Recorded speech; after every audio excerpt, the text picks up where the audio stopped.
Good evening, welcome to our front. As we await the release of the revised and final exchange memorandum for the domestic debt exchange program, we ask the big question on the minds of many.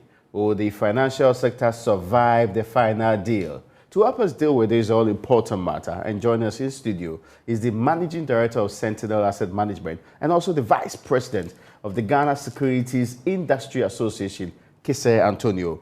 We'll be joined via Zoom, yes, by Professor Eliklim Komla Agboyo of the Finance Department at the University of Ghana Business School, and the former Finance Minister, now you know he's also called Emmanuel Seth Tekpe, will also join this conversation.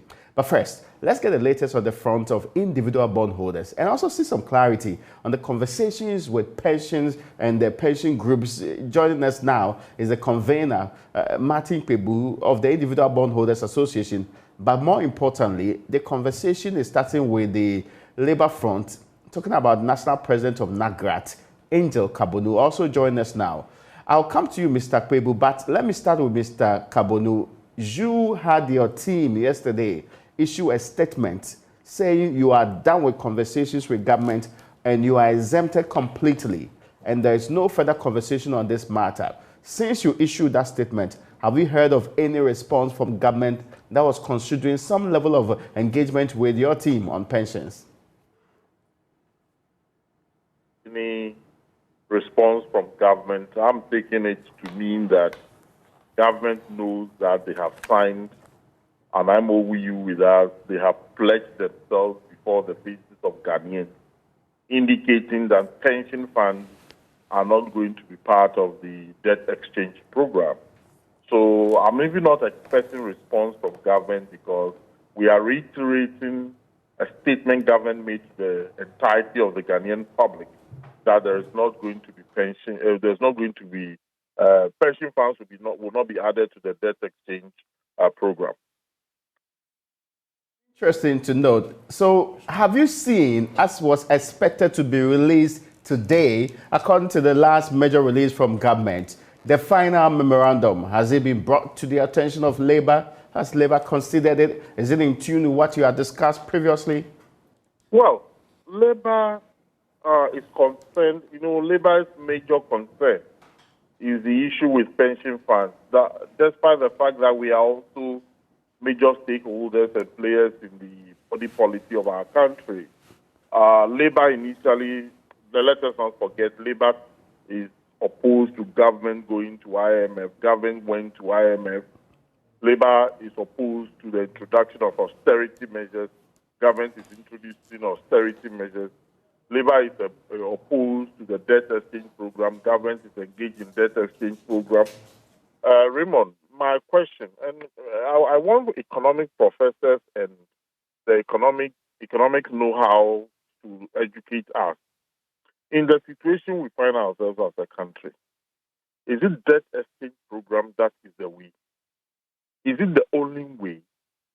How come that we did not toss other options before the Ghanaian people to decide which way we should go? Is it not government itself that came to trumpet those issues of the bonds to people? Whenever government is in arrears in the payment of huge quantum of money to financial institutions, they compel they coerce the financial institution to buy bonds. Are some of the bonds not tied to inflows of income from government? For example, the ESLA bond and the Dachi bond. With the increase of petrol just yesterday, it's an indication that more money is coming into the ESLA bond. The Dachi bond is tied to economic inflow of resources. So why should government solicit money from the public through the issuance of bonds, put that money in economic ventures that is having returns on that money, and then you come and tell the people that in spite of the fact that government is receiving money from those economic ventures, I will not be able to abide by the contract I've signed with you? I have not heard this anywhere in the world before. Now, I get your point, and I'm sure, we've had the conversation about whether or not to pursue this particular program. My major request was to get to know whether or not there's been some response, and government has reaffirmed the earlier memorandum we had with Oh, you? we are not even expecting any response. All that we Okay. are saying is that abide by the pledge, abide by the agreement you had with us. If that's not captured in the final memorandum, what would Labour do? Well, whether it is captured or it is not captured, it's neither here nor there. The issue is that Labour was about to take an action on the 27th of December 2022. You called Labour to a meeting and you have agreed with Labour that there is not going to be haircut. Are you saying that if government reneges on its own pledge, the Labour has no other option than to revisit the pre-2022, 27th December 2022 action? That was a strike or a demonstration of a sort? No, that was a total shutdown, a general strike by all workers in this country. Okay. Well, I guess we have to wait to confirm the very latest happening on that front. But many thanks to you for joining us, Mr. Kabonu. Angel is national president of the Graduate Teachers Association of Ghana. I still have on Zoom Mr. Akpebu, who is expected in a meeting which was supposed to be held today with government officials on the position of individual bondholders. Mindful of what was the last communication with individual bondholders. In fact, the position of individual bondholders is that exempt us completely. Mr. Akpebu, what was the outcome of this meeting? Yeah, okay. Yeah, it's Acquah. You mean last Friday's meeting? No, I mean the one that was supposed to be held today. Yeah, so it never came on.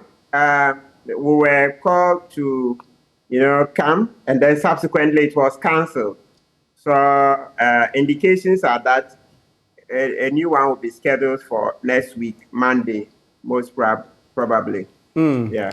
Now, the last communication from government said today is the day we are releasing the final and revised memorandum. Have you as a group been informed of the content or seen a copy of this memorandum? No, not as of the time we are speaking now. No, not now. Because as I sit here, I haven't seen it. So we haven't received anything. And as soon as we receive, of course, copies will be shared with the general public as well. Then we can take it from there. But in the meantime, as we've stated over and over, generally, we just want to hold on to our existing bonds. That is it. Just keep our existing bonds. And government has promised to honor those bonds. And since those are superior to the proposals on the table, it only makes sense for us to keep the existing bonds. Now, I get you, and I thank you for the clarification you brought to this conversation too, from the front of individual bondholders. Perhaps one more question, though, that's also on the very statement that was issued by government when it was talking about what should happen to these bonds and the arrangement with individual bondholders. It talked about the tradability of your bonds when the rest have been subscribed into, when the new bonds come into play. What's the understanding of your group of what this statement means?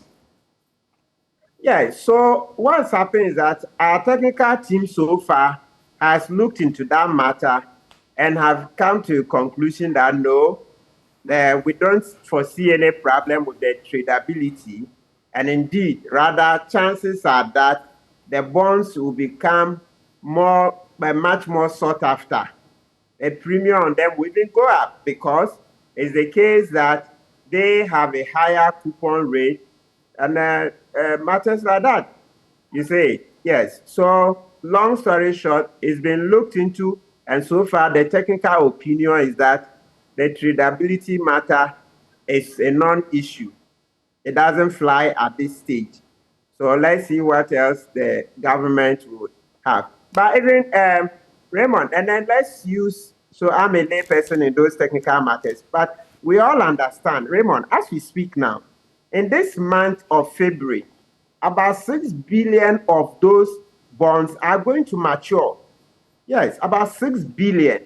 So Raymond, what on earth, what kind of rational analysis will be made to tell somebody who is about to receive his last coupon and principal in this month of February to exchange that for a new bond that will mature in 5 years at a coupon of 10%. Who wants to do that?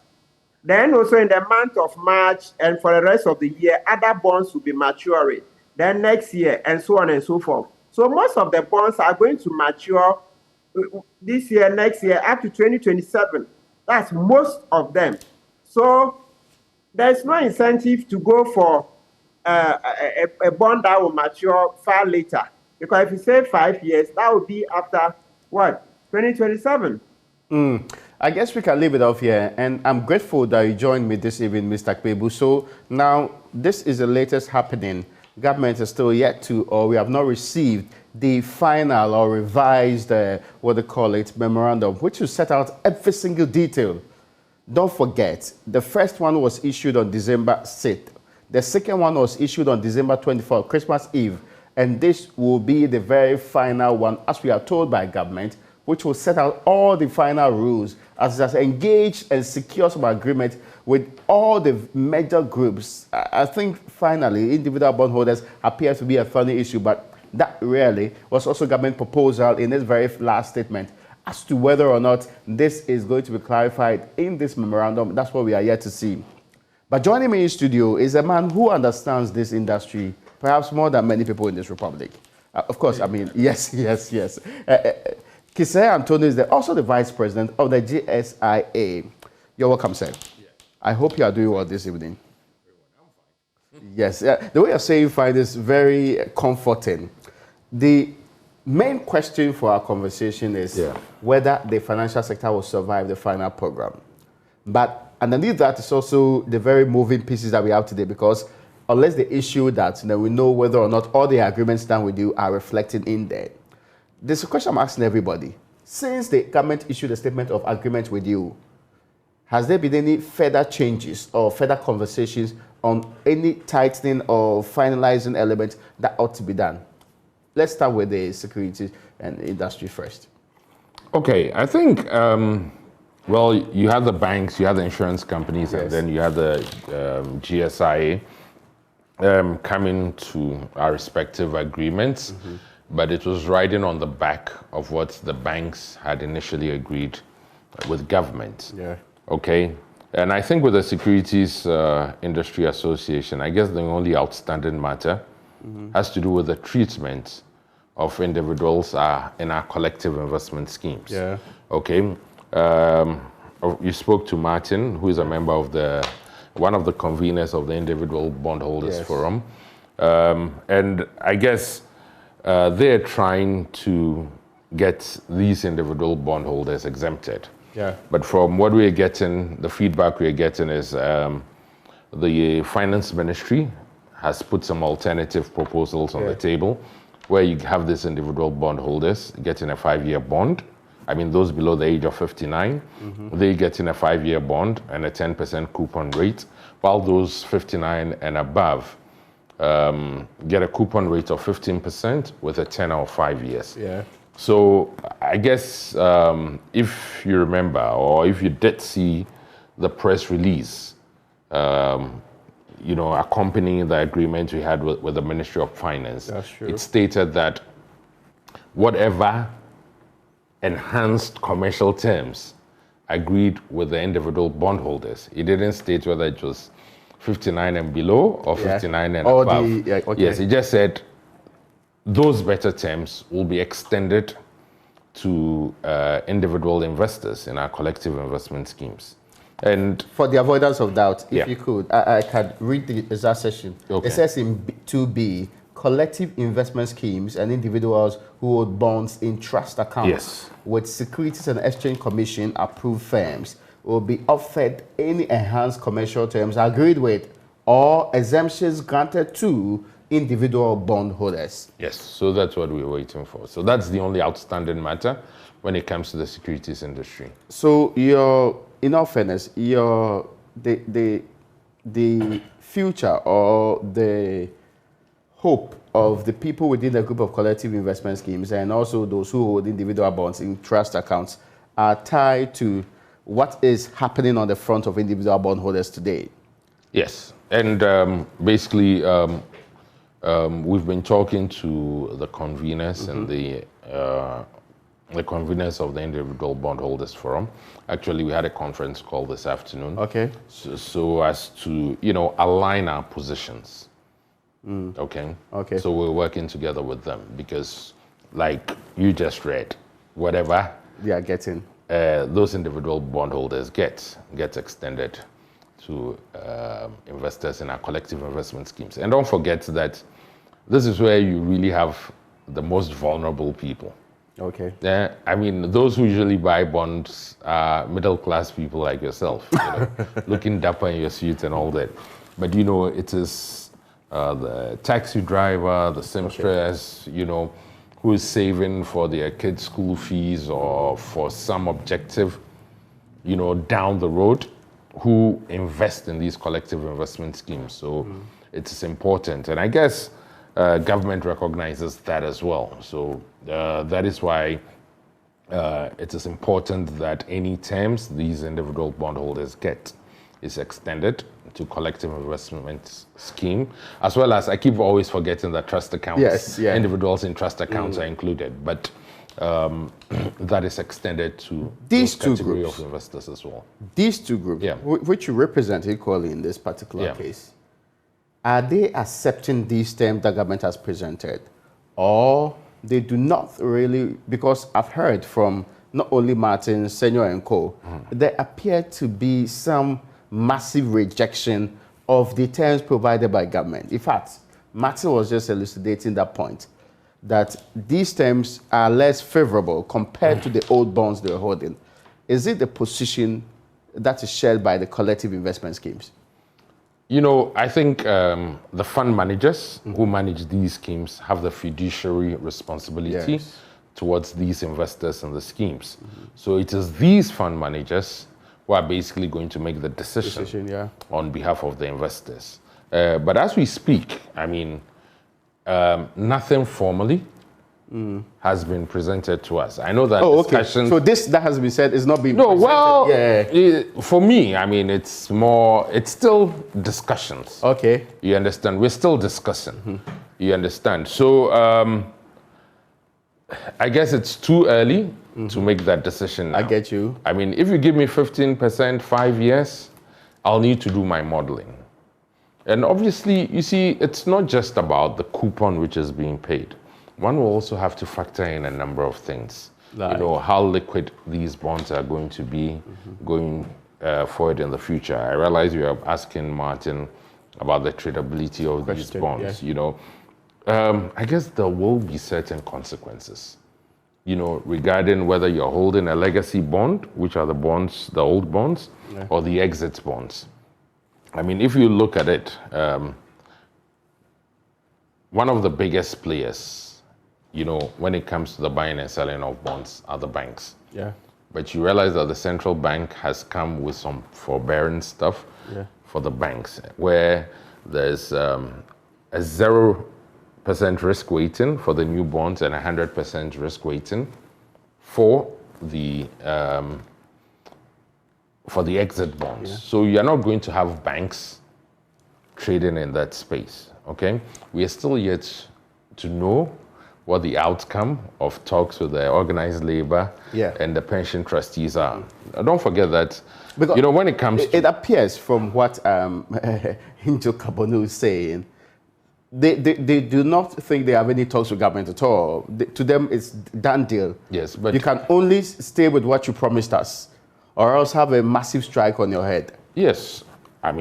But I guess we also need to see what government presents finally, Yes, what's presented finally. Because you see, these pension funds, when we talk about institutional investors, they are the largest pool of domestic capital in this country. Okay. So if they're still going to hold on to those bonds, then you know that there will be some liquidity in that space as well. With insurance companies, I don't know what the NIC is saying. So, one will just have to look at things in a holistic manner, as opposed to just looking at coupon rates or the tenor of these bonds. Okay. So, I mean... Okay, so it brought my attention to a far more deeper analysis required in this particular instance. So some of the things that have been thrown out, to know people who have very little or no financial background, when government insists that there are tradability issues, is government right, or is the analysis by the individual bondholders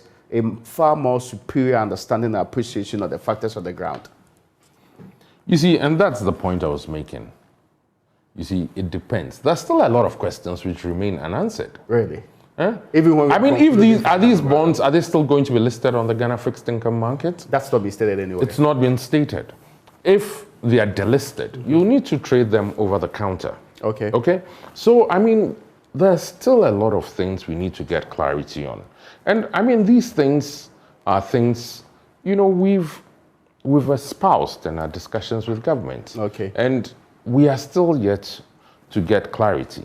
So I guess, well, we are where we are. We are waiting for the restated and revised memorandum. Let's see what's in there. And I guess what we see in there will help us make better informed decisions as we go forward. Now, it's interesting, I mean, because all of these first appeared, we had concluded conversations, because all the major players appear to have now calmed down, and we're getting to the point where we had resolved the biggest problem on the table. Yes. But there are still some knotty points we still need clarity on. What we've agreed on are the commercial terms of the new bonds. Okay? But for now, you know, for individual bondholders and our collective investment scheme members, investors, and I guess I dare say, you know, the pensions, the labor unions and pension trustees as well, I guess the talks still need to be concluded. So yes, we've agreed. Even with the 14th and the 7th deadlines that have been shared, 7th is Tuesday, 14th is just a week after that. It is what it is. That's an interesting point. I'll be bringing in my other guests in this conversation. We should be joined by Professor Eli Klimabloyo. We'll also be joined by Sector in the conversation. We are seeking to answer the ultimate question, because at the core of this conversation is the fact that a system that's been built for over 3 decades is being threatened by the new arrangements and the deals that have been reached with the various groups. Is our finance sector no longer threatened? What else will be required to come to that conclusion? Those are the questions that will be ultimately asked on this show. And if in the course of this show or this conversation, we are lucky to have the final memorandum, we should be able to give you some details. And since Kise here is one of the best brains you can have on this matter, I am so sure he will give us some thoughts on the matter too, and we'll put it in proper perspective for you on this conversation, on upfront. So now, I'm coming back to you for a panoramic view. So we had, since 2017, gone through a financial sector reform. Then when we finished that 25 billion very expensive venture, we moved it down to now having a domestic debt exchange program. I was talking about a system that's been built for over 3 decades. From what you people say in the sector, you the players, what you say in the sector, is the sector robust? Is it being threatened by what has been agreed so far? Does it appear that it is now having a better future? Well, I mean, I guess for me, if I'm to speak personally, when the initial terms, you know, were put on the table or were imposed on the financial sector, trust me, I was really scared for the sector. Okay? Now, you look, the makeup of the sector, you have banks, you have insurance companies, you have the securities players as well. And then there was talk of paying 0% in 2023. Don't forget that banks have costs to their funding. Okay? Their current accounts are zero-cost funds. But they take wholesale funding from fund managers, you know, via the pension trustees and from other institutional investors. And these have a cost. So obviously, they also do their asset liability modeling, where they see, the liabilities being the deposits, the assets being loans they extend, and investments they do in government paper in this particular instance. There was definitely going to be a mismatch, of expected flows, to meet any liability calls. I get you. You understand? So obviously, one was pretty scared about the liquidity and solvency of the banks going forward. If you take insurance companies, they invest a lot of their money in government paper. So then you're like, hey, if I pay my premiums, my car gets into an accident, you get worried. Story. I surely will be able Yes. to take my money from the company. As to whether they will make good on the claim obligations. Okay. And obviously, with the asset management companies, you're talking about the crisis of confidence we faced in the past. There was the financial sector reform. A lot of asset management companies were closed. Yeah. In the last few months, a lot of the asset management companies have faced liquidity challenges when it came to their collective investment schemes. And now they were saddled with this. So obviously, one was really scared about the systemic fallout on the industry. However, with the terms on the table, they are now better. And I'm talking about myself, myself, because people have different views. I think the sector will be challenged. The sector will be challenged. But that being said, I think it also provides opportunities. Okay? Oh, I see. Yes, I mean, the banks... When you break this down... Yeah. When you break it down, I want challenge as in what? Can they operate? Can they deliver on their mandate? Because for most people out there, if an insurance company is unable to pay me my request on them to pay, I've had an accident, the car is damaged, you need to buy me a new car. If they're unable to buy the new car, that's where I have a contact with them, and that's where I have a difficulty with them. So, or if I'm supposed to get money from an institution, I'm not getting the money. That's where I have a difficulty. Will they be able to do those things? That's really what to many people is the crux of the problem. So will the challenge affect their performance or their basic roles? So yes, and that's why I said the will challenge. Okay. But now the government says there's this Ghana Financial Stability Fund. The 15 billion money. Yeah, we're still waiting on the modalities. The modalities or the guidelines for of its administration. Okay. If that is put in place, and it is there, maybe for the insurance companies and maybe I dare say the asset management companies, some of the liquidity challenges we're facing, that could be mitigated. I get you. For the banks, they are lucky to have the BOG. Okay. And they can provide some liquidity support. So then, if you have the BOG and the Ghana Financial Stability Fund providing that backstop, I guess that could help, But I guess it will all depend on the effectiveness of the administration of that stability fund. Okay, that's interesting. So I guess that will be. But like I was saying, it will also provide opportunities. Like what exactly? Banks will now, they won't have to concentrate all their assets, a good chunk of the assets in government bonds. In government bonds. So they can give it to the ordinary person to do business with. Of course. Because that's easy also money. interesting, actually. Asset management companies, pension funds, you're not going to concentrate 90% of your assets in government bonds because you perceive they are risk-free. Asset managers will need to come up with products. Let's look at other asset classes, private equity, real estate, project finance, what have you. You understand? In investments, we always say diversification is the ultimate risk management tool. We need to do away. When you perceive the sector to be risk-free, really, diversification was limited in this case. Well, some of us never thought it was risk-free. Risk-free, especially when we had a secondary market and there was price discovery. So then you would know that, there's some downside volatility risk. And we saw that once interest rates started going up, what happened to the collective investment schemes? People weren't getting their principal. That's true. You understand? So we need risk-free in the textbooks. I always say that, that one, it came from the US. Okay, that's interesting. So that's, maybe US government paper is risk-free.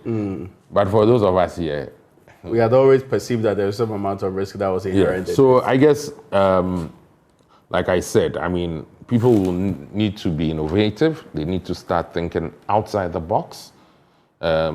Look, you go to certain countries, pension funds have built the infrastructure in those countries. Yeah. Yeah, where 90% of pension funds are in these legacy bonds. Now it's time for them to start investing outside in the box and infrastructure. Exploring the alternatives on the You table. need to explore the alternatives. So there might be some good to come out of it. I'm not in any way saying that this exercise is something anyone is happy with. No. We think the terms are pretty draconian, and of course, no one is happy about the way it went about. But that being said, we also we're at a precipice, and we don't want to go into total meltdown. You understand?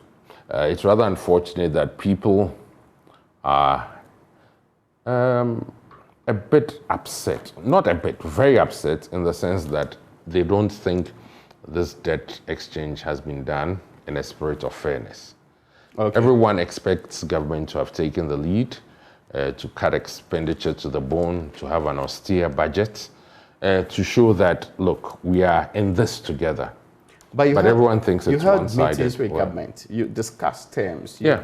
Were these alternatives presented? Yes. At least I only saw that of the individual bondholders. They've been presented. Even by the GSIA. Oh, yes. And government rejected them, or government admitted? They haven't rejected them, of course. The government say that because of course, the finance ministry cannot reduce ministries. They'll say yes. The government make clear-cut commitments to cut back. They say they'll do what they have to do, but okay, that doesn't sound very. I can't hold a gun to their head. I get your point. So were they, for example, able to tell you whether they are going to cut back, let's say 10% of their expenditure, 20? Were they able to put very clear-cut numbers to I guess we didn't get which will make sense to everybody, really. We didn't get that commitment from them. So for those what do you define as commitment? I see the commitment being that... Put it on pen and paper. Yes. No pen and paper business. Okay, so, but does that give you confidence? Because some people, not only within, are looking up to the examples of government to say that, so that we don't box ourselves into this corner again, there should be some clear-cut indications, even on the side of the state. If there's nothing really on paper, the commitments that we want to see, if it's not quantified and put on paper, did it give you the confidence, those of you on the other side of the table, that government was indeed going to also respond this way? No, when you're saying respond this way, as in cut back, do the very things that have been proposed, not only by you, by the individual bondholders, but eventually every group that's in the conversation. Raymond, I'll throw it back to you. Yeah, journalist, you know what's happening. No, so we feel that government is not committed to it. Mostly, we say that government has not shown that it will cut back. One of the ways we have actually looked at this is when government was talking about revenue measures and expenditure measures. On the side of the revenue measures, government had a clear indication of how much that's supposed to bring in. On the side of the expenditure measures, especially when it comes to what government is cutting back on, which was in the 2023 budget, government really did not put any figures to it. Immediately, it sends a signal to us that... people thought that those cuts were cosmetic and they weren't real. Because, yes, in the grand scheme of things, 30% cuts in, salaries. Yeah. Of government officials. When you say 50% reduction in fuel, how do we monitor that? Yeah. Do we even know the numbers? Yes, that's the important point. So that's why people felt pretty aggrieved, but I think it's important that, government sets that example. Once that example is set, it's relatively easier to carry people along. The question here is, so how much of this can the industry weather from a financial sector cleanup to a domestic debt exchange? Is there lost confidence in the financial sector? I'm not talking about you as in a player in the sector, but do people trust the financial sector that well? Are people going to be able to say, if you're advising me today, would you advise me to still take my money to, let's say, one of these institutions and say, I want to invest in a bond or whichever alternatives are on the table? Is it worth it? No, I think it's still worth it. Really? Yeah. And that's because of the current deal, not because of how we started this conversation. Look, the main thing is, investment managers, they are the ones who've been trained, they have the time. Okay. I don't think the average investor can actually, on their own, analyze investments. We do it for a living. We're paid to do it. I guess people will say that, hey, you guys are paid to do it, but you still got caught up in this quagmire. Yeah. With investments, you win some, you lose some. Okay. You just hope that you win more than you lose. You understand? It's more of a science, than an art. I mean, you just don't go around. I mean, if you take your money and say, I'm going to buy these shares or buy this, you could possibly be in the business of speculating. You understand? Not making properly thought out, investment decision. So I think it's important that, yes, I mean, people would have lost some confidence, but I think things will rebound, especially if we get an IMF program. Would it be within the 5 years or before the 5 years? Well, for the institutional investors, I mean, pension funds will still need to be invested, right? Yeah, that's true. So for that, I guess the main challenge is the retail investors. Okay. There's a serious loss of confidence. But I guess as people make money, I mean, you just can't keep money lying idle. You need to make money. So you can't keep it under the bed. It's not an option. Keep it under the bed. So I think as time goes on, and I guess it will be premised a lot on what happens at the macro level. And look, as a people, by macro, lessons have been learnt. Inflation, you mean? And I hope lessons have been learnt. Yes. Yes. And I hope lessons have been learnt so that we don't go down this path again. Okay. The fact that we're doing a debt restructuring now doesn't insulate us from further debt restructurings down the road. Okay, so this is not the last war to end all wars. Jamaica has done it twice. Okay. Argentina, there was 2002, I think it was one class of investors. There was 2005, there was 2014, there was 2020. I guess we should learn lessons. Our leaders, who we vote for, and ourselves need to make sure that we hold our leaders accountable so that we don't go down this path again. Okay? Okay. You are bringing in the other points. I was listening to you, but the key point I want to ask you going forward is the financial sector now robust? Tough question. No, it's not a tough question. It's a question that you players in the industry should be able to tell. No, like I said, the industry will be challenged. Yeah, you said it will be challenged, but I'm asking whether it's now robust. I mean, when you are challenged, you can be robust and still weather the storm when it comes. Yeah, I think it was pretty robust. But with what's happening, it will be challenged. I get your point. Yeah. So a challenge here means that... No, banks were recapitalized, how many years ago? Was it? This is 2017? Yes. 2018? 18. Yeah, so, I mean, the financial sector was pretty robust. I mean, insurance companies too went through a recapitalization exercise, Yeah. But I guess this is going to test all of us. Yeah. Now, there's a question I'll ask you later on that if I have money, where should I take the money? You give free financial advice if it's possible, but I would not be asking. No, you have to pay for it. I will not be asking it now. What I want to ask you now is, when you look at the landscape that we have today, if we have not had this domestic debt exchange program, where do you think we're heading minus the domestic debt exchange program? A very buoyant industry, building very strong levers, because I've read World Bank documents that suggests Ghana was building a very wonderful financial sector with all the elements for a great one that other African countries should learn from. And then what happened? No, that's why I'm asking you whether this challenge that we've had took us on the wrong path, and how many years it's going to take us to return to the path we were previously, from your estimation. How long is it going to take us? Yes. I mean, I know how long we made. It's going to depend on how properly we run our fiscal space. Oh, I see. You understand? A lot of people talk about revenue. We have revenue challenges. Obviously, we have revenue challenges. There are a lot of leakages. All those need to be plugged. But we also have expenditure issues as well.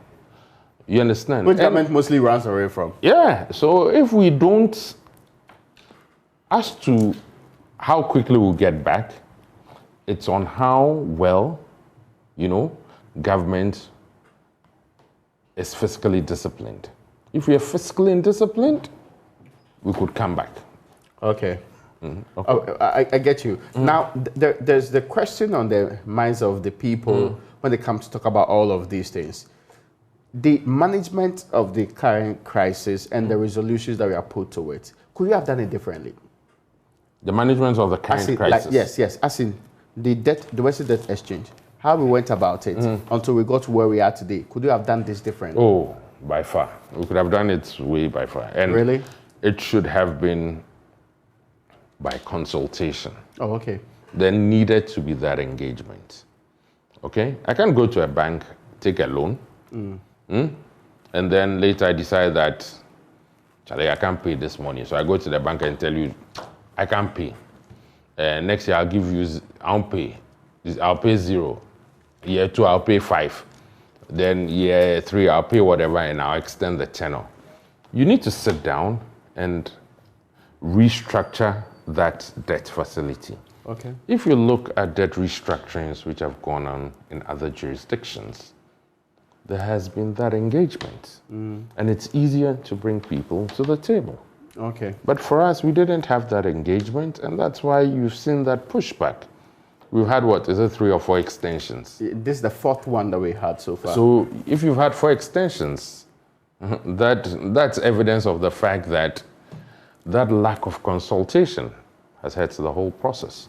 Okay, that's an interesting the next time it's important, and I hope there's no next time though. Okay, don't say the next time. Yes. But it's important that when these things happen, the necessary consultation is done, the necessary stakeholder engagements are done. And I guess those of us in the industry know the peculiarities of our respective industries. Okay. You understand? For me, one of the biggest questions I keep asking myself is what stress testing was done. Because there was a statement issue that said we had done so. There was a statement, in fact, that's what came up with the 15 billion financial stability fund. Well, and that after the stress test, they issued a statement from the Bank of Ghana. Well, all the industry players were crying. If it's were that, the stress testing showed that they were going to withstand the shocks, why was everyone wailing and gnashing their teeth? That's interesting. So, that is also important. And when you're talking about stress testing, I guess one should not only be looking at the institutions, but you also have to ask yourself, did people basically gauge what the socioeconomic fallout was going to be? Individual bondholders were exempted, they were put back in.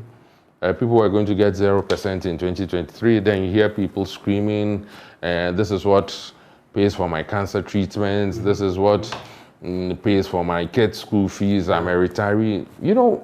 That's true. Those were things which I believe needed to be factored in, before some of these decisions were made.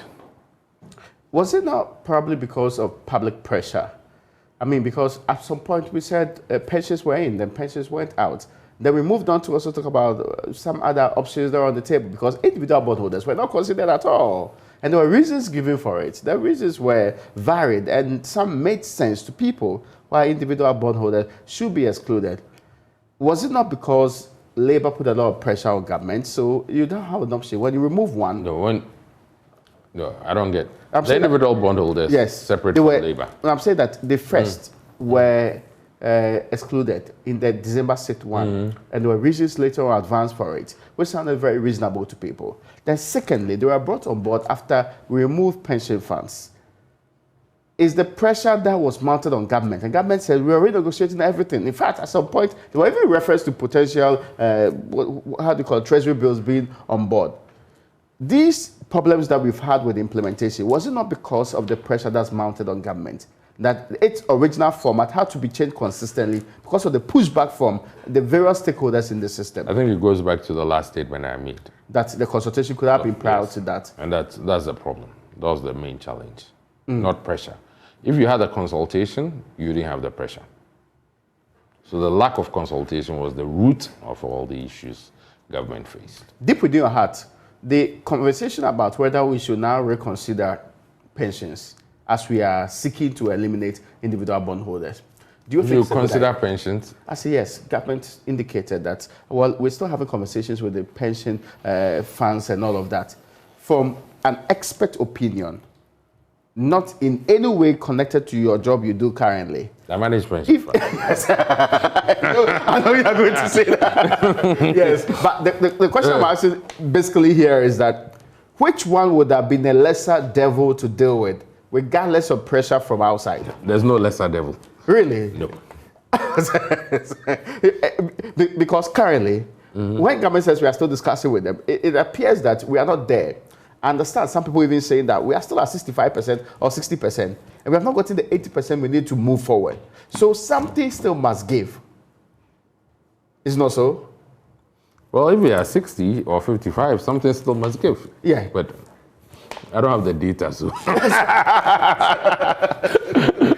No, it's not that I'm actually asking a tough question on this one. The question I'm asking is, if you were in a tight corner, which one would you choose, pensions or individual bondholders? No, Raymond, Charlie. I can't answer. You can't answer because both are very critical. Yeah, they're critical. Or because of the pressure that comes from both ends. They're critical. But you see, that being said, okay, and I've always said it, this whole thing, one needs to get a good balance. Okay. You understand? Definitely, everybody can have a case for being exempted. For individuals and maybe collective investment schemes, I need to be, okay, pensions to individuals, but you know. You fully think they ought to be removed or exempted? Yes, but you see, it's also important that we realize that when we go into total meltdown, because this is a condition for getting this IMF money in. If we don't get this IMF money in, we'll be queuing for fuel. Yeah, like Nigeria is doing now. Our lights will go off. Inflation through the roof. It's already 54%, exchange rates. Actually. Yes. Your exchange rates will, maybe you get to 20 or 25. Okay. And then you lose everything. All the things we are fighting now, everything will be lost. I get your point. So, you know, it's always important That's a balance. to get that fine balance, okay? So, I mean, yes, if one is, I don't want to use the word emotional, but maybe that's the word about it, you will say, look, exempt everyone. But I guess it gets to a time to where one has to be practical. Okay. But you see, in being practical as well, you also need to put a human face to that practicality. And that's why for me, individuals and CIS investors, people are using that to pay for their hypertension, diabetic, or they cancer, talk about their whatever. medications related to healthcare and all of that. For me, when it comes to that, that's very critical, yeah. I've always thought it's the right thing to do, to make good on their obligations to that segment of investors. You understand? People too are going on pension. I mean, I guess one could, Could they for be those segregated? Even within a block. It's possible. There's that possibility, and that's why if there had been that engagement before, I think it would have been easier to get the middle ground needed for some of these things. There's a question though, and this question, because we're almost doing like a post-mortem of the entire process, since to many people it's almost coming to an end, and we are likely to move on from there. There is a question about the engagement of those of you in the middle class. in the governance and the realities of this case. When the individual bondholders came up with a strong group of almost 400,000 people. When they came up with the group, we had people who have previously been very quiet about this governance of this country speaking up, being vociferous about the very things that have plagued this country for a very long time, which rarely previously they were not engaged in. Some say, those of you, the isolated middle class who had removed yourself from the very problems of this country, were for the first time threatened. And that middle class includes me and you. The way I say we're for the first time threatened. and that if you continuously engage, this country will get better. Is there a lesson we can learn from this whole debt restructuring process? Oh, obviously. And we all hope that there's a paradigm shift, when it comes to the management of the economy of this country. Okay. Like I said, never again should we go onto this path. Okay. And we also, as a people, and even our politicians, who I think we need to hold to account more, we also need to put certain structures in place. In the US now, the conversation is about debt limits. Yeah. In this country, do we have debt limits? I've ever heard anything like that. So it's, No, that's an interesting point. It's important now for us to sit down and start looking at some of these structures and things that need to be put in place so that we never trod this path ever again. We should get debt limits. In addition to other stuff. No, but it's one of the things, one should consider. The other conversation is about whether we can force government to cut back, even after we have resolved the domestic debt exchange program. Is it part of the things that we should engage on going forward? How do you force them to cut back? As in, if you mount pressure, and it's proven to work, you the middle class, when you mount pressure, it works. So we need a pressure is being mounted now? Oh, yeah, of course. It's still being done by some groups. But we need a sustained pressure on that. Well, we need sustained pressure on that, even beyond the debt exchange program. It's for all of us to do. It's for all of us to do. Okay. Let's maintain that pressure. I don't want to talk too much and be controversial. But, it's important we maintain that pressure. It's also very important that we are all more interested, in the affairs of our nation. Okay. I think we tend to talk a lot and then move on. You understand? We tend to talk a lot and then move on. But things need to change. Okay.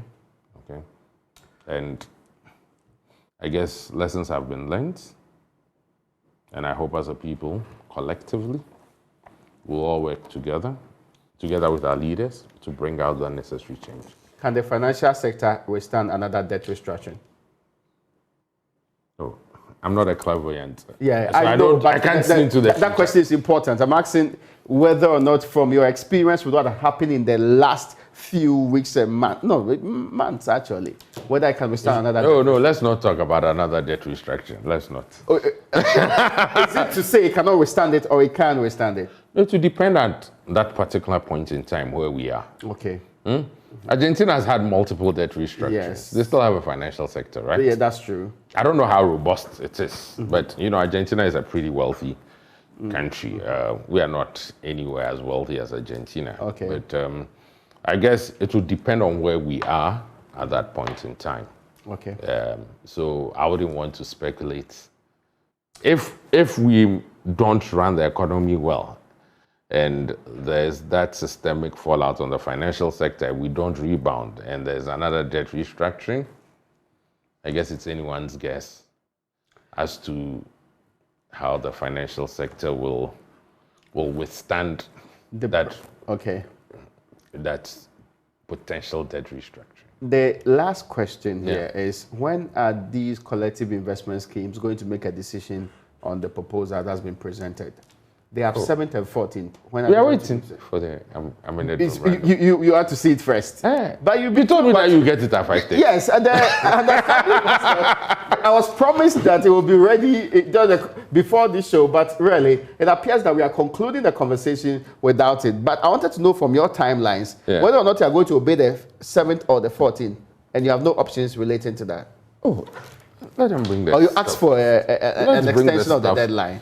Oh, I think it's too early. Okay. At least the good thing is we've reached an agreement on the commercial terms of the 12 bonds. Okay. So the only outstanding thing for at least the GSIA is the treatment of these investors in collective investment schemes and the individuals in our trust accounts. So at least there's been some progress. So let's cross that hurdle. So I guess with the enhanced commercial terms, that one we are fine. Okay. It's just left that bit. So, I mean, hopefully 7th, 14th, the needful will be done. My guests in this conversation about whether or not the finance sector will survive and also the current arrangement, as we still await the final terms, as was promised today by government, is Kisei Antonio. He's the Vice President of the Ghana Security Industry Association. Many thanks, you, sir, for joining us today. Thanks, Raymond. It's been a pleasure talking to you. Wonderful. And that's where we end today's edition of UPfront.